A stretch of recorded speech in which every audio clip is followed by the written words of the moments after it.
ఈ రాష్ట్ర భవిష్యత్తు కోసం ఏదైతే మాన్యశ్రీ ముఖ్యమంత్రి చంద్రబాబు నాయుడు గారు, పవన్ కళ్యాణ్ గారు, ఒక పక్క నారా లోకేష్ బాబు గారు, మరి మేమందరం కష్టపడుతున్నాం. నేను ఇదే సూటి ప్రశ్న చేస్తున్నా, జగన్మోహన్ రెడ్డి గారు, ప్రజల సొమ్ముతో కట్టిన ప్రజావేదిక కూల్చినంత ఈజీ కాదు పరిపాలన అంటే. ప్రజల సొమ్ముతో ప్యాలెస్లు కట్టుకోవడం కాదు, ప్రజలకు సంబంధించిన ఆస్తులు దోచుకోవడం కాదు. అడుగు భూములు తక్కువ వస్తాయి, దేవాలయాల భూములు తక్కువ వస్తాయి. ఇసుకలో మరి నిన్నగాక మొన్న లిక్కర్ స్కాము, మేము ఇక్కడ ఎవరు స్కాములు చేయడంలా, ప్రజలు మమ్మల్ని సంపూర్ణంగా నమ్మకంతో ఉన్నారు. మొన్నటి రోజు స్వయాన ప్రధానమంత్రి గారు వచ్చినప్పుడు కూడా మీ చరిత్ర ఏంటో కూడా ప్రజలందరికీ తెలియజేశారు. మరి అంతేకాదు, మీ విషయం కొత్తగా మేము చెప్పే పనేం లేదు. మీ చరిత్ర ఏంటో తెలుసు, మీ సాక్షి పేపర్ చరిత్ర ఏంటో తెలుసు. జగన్మోహన్ రెడ్డి గారి మీద ఆల్రెడీ 11 సిబిఐ కేసులు ఉన్నాయి, 9 ఈడీ కేసులు ఉన్నాయి. 43,000 కోట్ల అక్రమ ఆస్తులు జగన్మోహన్ రెడ్డి గారు ముఖ్యమంత్రి కాకనే దోచుకున్నది. ఇప్పుడైతే లక్షల కోట్లకు వెళ్ళిపోయిన విషయం ప్రజలందరికీ తెలుసు. మరి మీరు మాట్లాడుతున్నారా ఎన్డీఏ ప్రభుత్వం గురించి? ఈరోజు మేము నిబద్ధతతో పనిచేస్తున్నాం. ప్రజలు ఏ నమ్మకంతో అయితే ఎన్డీఏ ప్రభుత్వం అయితేనే ఈ రాష్ట్రం బాగుపడుతుంది, ఈ రాష్ట్రం పోలవరం పూర్తి చేస్తుంది, అమరావతి పూర్తి చేస్తుంది, విశాఖ హక్కు, ఆంధ్రుల హక్కు ఏదైతే ప్రజలు సంపూర్ణమైన నమ్మకంతో ఉన్నారో ఆ నమ్మకాన్ని నిలబెట్టుకోబోతున్నామని కూడా తెలియజేస్తున్నాం. మరి చరిత్ర భావితరాలు అందరూ చూస్తున్నారు. గూగుల్లో 6093 ఖైదీ నంబర్ కొడితే ఎవరి పేరు వస్తుంది, మీ చరిత్ర ఏంటనేది పిల్లల భావి తరాలకు కూడా తెలిసిపోయింది. జగన్మోహన్ రెడ్డి గారు 6093 విషయం కూడా మీకు తెలియజేస్తున్నాం. మరి ఈరోజు మీరు ముందైతే ముఖ్యమంత్రి కాకముందైతే ఆంధ్ర రాష్ట్రాల్లోనే మీ అరాచకాలు ఉండేటివి. మరి అంతర్జాతీయ స్థాయికి కూడా పోయినాయి. మొన్నటి మీరు ముఖ్యమంత్రి అవుతానే 5 మరి విద్యుత్ విషయంలో అని కూడా విషయం మీకు తెలుసు, ప్రజలందరికీ తెలిసి ఈ విషయం. మరి అంతేకాకుండా జగన్ అవినీతిపరుడు, సిబిఐ ఈడీ కేసు స్వయాన మీ చెల్లెలు గారే చెప్పారు.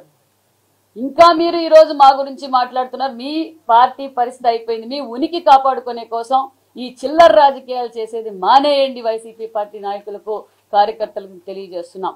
అంతేకాకుండా మరి నిన్నటి రోజున మీ దత్త అన్నయ్య ఏమంటారో మరి మీ గాలి జనార్దన్ రెడ్డి గారిని, మీ అన్నయ్య గారికి ఉన్న పరిస్థితి దగ్గరలో ఎవరెవరికి ఏ పరిస్థితి వస్తుందో మాకు అందరికీ తెలుసు, ప్రజలందరికీ తెలుసు. చట్టం తన పని తాను చేసుకెళ్తుందన్న విషయం కూడా మీకు తెలియజేస్తున్నాం.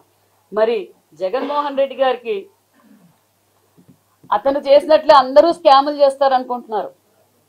అదేదో అంటారు కదా, పచ్చకామర్ల వాడికి లోకమంతా పచ్చగా ఉన్నట్లు మరి స్కాములు చేసే జగన్ రెడ్డికి అందరూ స్కాములు చేస్తారనుకోవద్దండి. జగన్మోహన్ రెడ్డి గారు, మా ముఖ్యమంత్రి గారు ఈ 5 కోట్ల ప్రజల కోసం అహర్నిశలు కష్టపడుతున్నారు అన్న విషయాన్ని తెలియజేస్తూ, మరి నేను బీసీ వెల్ఫేర్ మినిస్టర్గా మీకు తెలియజేసేది ఒకటి, ఈ 10 నెలల్లో బీసీ వెల్ఫేర్ తరఫున ఏ విధంగా అభివృద్ధి చేశామో కూడా చెప్పడానికి సిద్ధం.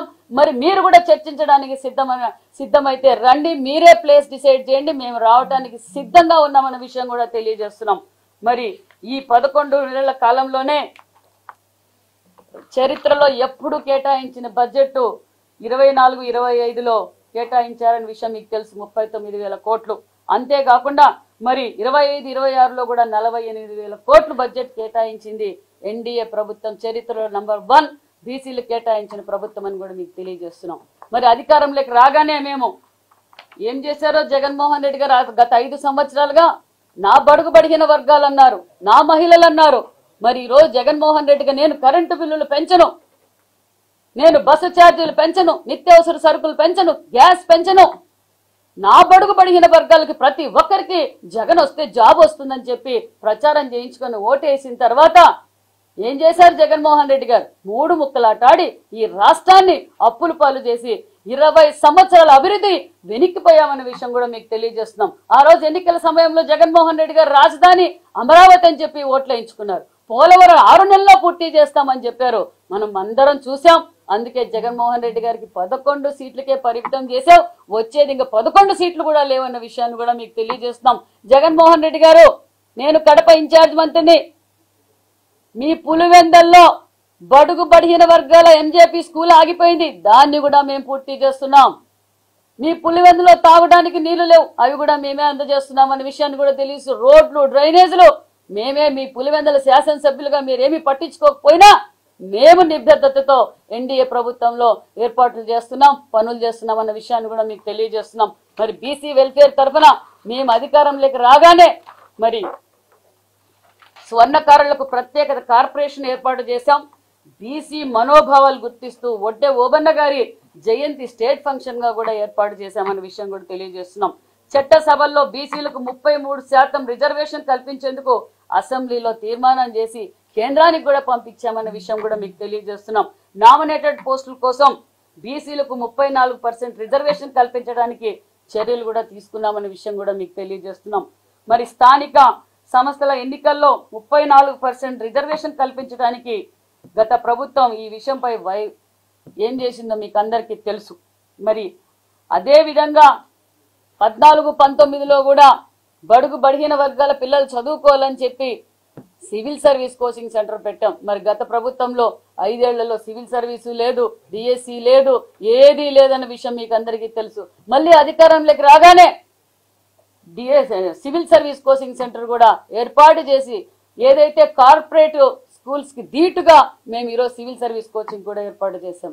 అంతేకాకుండా మరి మెగా డిఎస్సి ఏదైతే తొలి సంతకం మాన్యశ్రీ ముఖ్యమంత్రి చంద్రబాబు నాయుడు గారు తొలి సంతకం పెట్టారో నోటిఫికేషన్ ఇచ్చాం. మరి 26 జిల్లాల్లో కూడా డిఎస్సి కోచింగ్ ఇస్తూ మరి ఆన్లైన్ కోచింగ్ కూడా అందుబాటులో ఉందనే విషయాన్ని కూడా మీకు తెలియజేస్తున్నాం. అంతేకాకుండా మరి ఆన్లైన్ డిఎస్సి కోచింగ్ తీసుకున్న వారికి 2 నెలల పాటు కోచింగ్ ఇచ్చాం.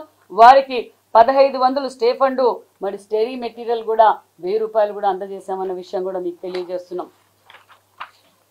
మరి డాక్టర్ బిఆర్ అంబేద్కర్ విదేశీ పథకం అమలు చేస్తున్నాం. గతంలో దాన్ని కూడా గాలికి వదిలేశారు. నా బడుగు బడిగిన వర్గాలని చెప్పి ఓటు ఎంచుకునే వరకే చేశారే తప్ప మరి విదేశీ విద్యా పథకాన్ని కూడా ఎత్తేశారు. మళ్ళీ దాన్ని మేము ప్రారంభించామన్న విషయం కూడా మీకు తెలియజేస్తున్నాం. అంతేకాకుండా మరి బీసీ హాస్టల్స్ పరిస్థితి మీకు అందరికీ తెలుసు.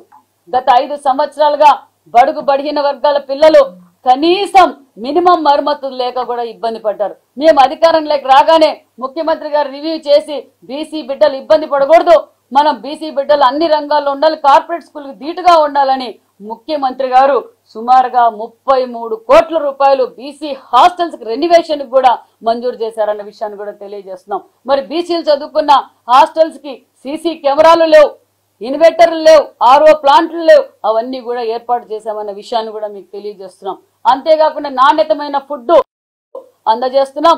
గతంలో జగన్మోహన్ రెడ్డి గారు డైట్ బిల్లు కూడా ఇవ్వకపోవడంతో ఇబ్బంది పడుతున్నారని తెలుసుకొని ముఖ్యమంత్రి ఇమ్మీడియట్ గా డైట్ బిల్లు కూడా రిలీజ్ చేశామన్న విషయాన్ని కూడా మీకు తెలియజేస్తున్నాం. మరి ఎంజేపీ స్కూల్స్ పరిస్థితి అంతే, గురుకుల పాఠశాల పరిస్థితులు కూడా అంతే, గాలికొదేశారు జగన్మోహన్ రెడ్డి గారు.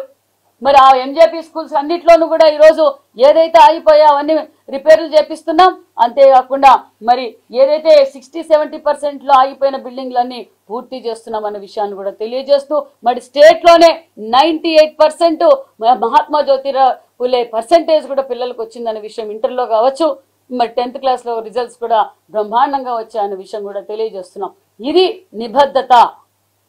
జగన్మోహన్ రెడ్డి గారు మేము బీసీలకి ఇలా చేస్తున్నాం, అంతేగాక వాళ్ళ కాళ్ళ మీద వాళ్ళు నిలబడాలి, ప్రతి ఇంటి నుంచి ఎంటర్ప్రైనర్ని తయారు చేయాలనేదే చంద్రబాబు నాయుడు గారి లక్ష్యం. వాళ్ళ స్వయం ఉపాధి పథకాలు కూడా మేము అందజేస్తున్నాం అన్న విషయాన్ని కూడా మీకు అందరికీ తెలియజేస్తున్నాం.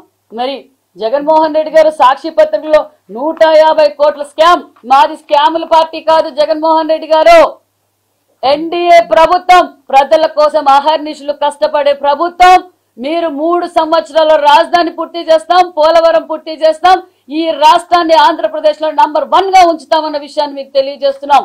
అభివృద్ధి చేసేది మీకు చేతగాక ఈ రోజు ఈ ఏడుపులు ఏడుస్తున్నారు. మీరు శవాల దగ్గర ఏడుస్తారు, శవాల దగ్గర నవ్వుతారు, అభివృద్ధి చూస్తే ఏడుస్తారు. ఇది మీ పరిపాలన.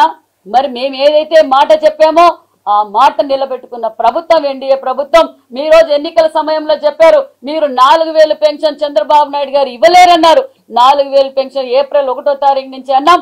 ఏప్రిల్ 1వ తారీఖు నుంచి 4000 పెన్షన్ ఇచ్చిన ఏకైక ప్రభుత్వం భారతదేశంలో ఎన్డీఏ ప్రభుత్వం అనే విషయాన్ని కూడా మీకు తెలియజేస్తున్నాం. 3000 ఉన్న వికలాంగుల పెన్షన్ 6000 చేశాం. 100% ఉన్న 100% పేషెంట్లకు 5000 ఉన్న పెన్షన్ ని 15000 రూపాయలు చేశాం.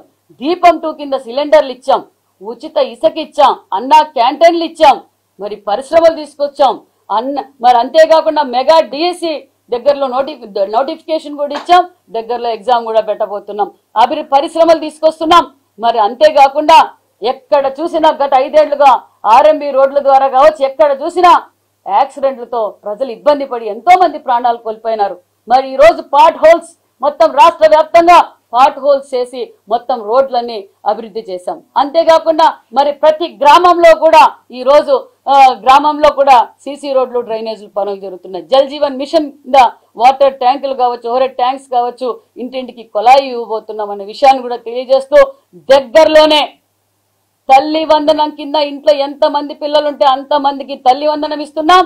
అంతేకాకుండా మరి ఈ అన్నదాత సుఖీభావ కూడా ఇవ్వబోతున్నాం అనే విషయం కూడా తెలియజేస్తూ ఈ చిల్లర రాజకీయాలు మానేది వదిలేసి మీ పార్టీ పరిస్థితి అయిపోయింది, ఆ కేసుల చుట్టూ ఏంటో ఏదో చూసుకోండి, లేకపోతే గాలి జనార్దన్ రెడ్డికి పట్టిన గతే మీకు కూడా పడుతుందన్న విషయం కూడా తెలియజేస్తూ నేను మరొక్కసారి చెప్తున్నా, సాక్షిలో వచ్చిన వార్తలకన్నిటికీ నేను జవాబు చెప్పడానికి సిద్ధంగా ఉన్నాం, ఎక్కడికి రావడానికైనా నేను సిద్ధంగా ఉన్నామన్న విషయాన్ని కూడా మీకు తెలియజేస్తున్నాం. Thank you very much.